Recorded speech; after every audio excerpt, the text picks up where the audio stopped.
रजाई में पड़े रहते हैं और हम। सोनू बात अधूरी छोड़कर उठ खड़ा हुआ। रुको, कुछ खा लो, पेट में कुछ जाएगा तो ताकत बनेगी।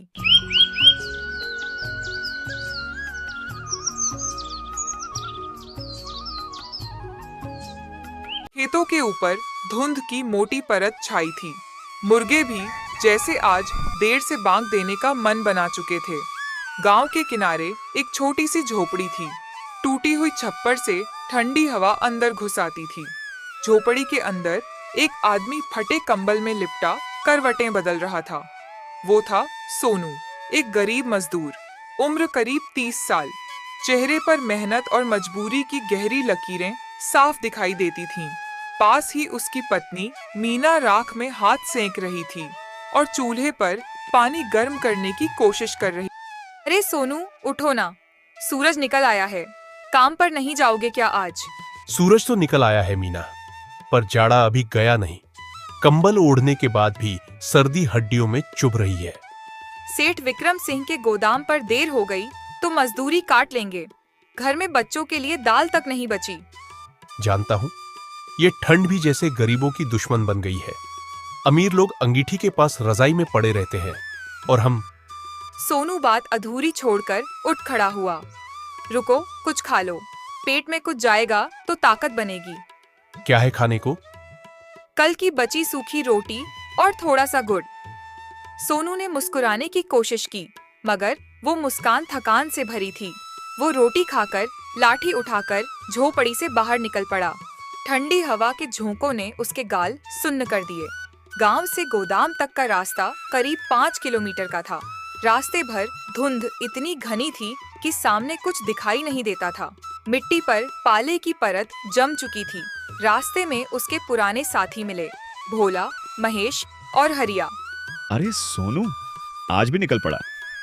लगा था आज तो रजाई से बाहर नहीं निकलेगा। रजाई कहाँ है भाई? फटे कंबल में खुद को समेटे चल पड़े।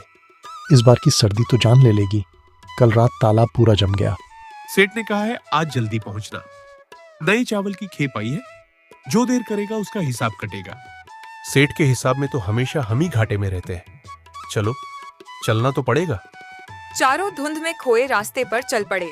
हर कदम पर मिट्टी से भाप उठ रही थी। पांव की उंगलियां सुन्न होती जा रही थीं। गोदाम पहुंचते ही आग की लपटें दिखीं। मजदूर हाथ सेंकने लगे, मगर आग सिर्फ सेठ और उसके आदमियों के लिए थी। मजदूरों के हिस्से में धूल और धुआं। अरे ओ सोनू, फिर देर से आया? 2 घंटे पहले सब पहुंच गए थे। मालिक, धुंध बहुत थी, रास्ता दिखाई नहीं दे रहा था। बहाने मत बना, आज आधी मजदूरी कटेगी। सोनू चुपचाप बोरियां उठाने लगा।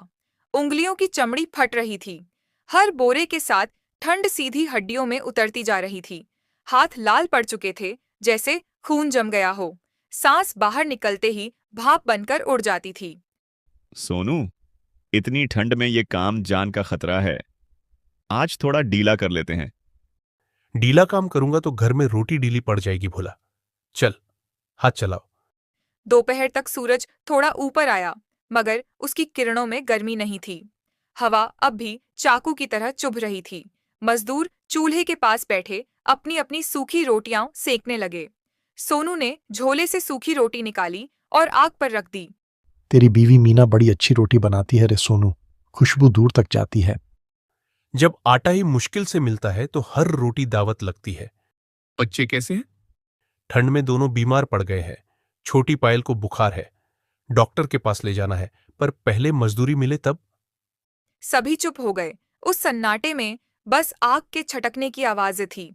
हर आदमी अपने अपने डर में डूबा हुआ। शाम होते होते हवा और तेज हो गई। मजदूर औजार समेटने लगे। सेठ विक्रम सिंह बैठा पैसों की गड्डी गिन रहा था। आज आधी मजदूरी कटेगी। 75 रुपए लेना है तो ले जा, नहीं तो कल पूरा दिन काम करना। ठीक है मालिक। सोनू ने कांपते हाथों से पैसे लिए और जेब में डाल लिए। 75। इतनी ठंड में एक परिवार की कीमत बस इतनी। 75 रुपए में क्या होगा रे सोनू? कम से कम आज चूल्हा तो जलेगा।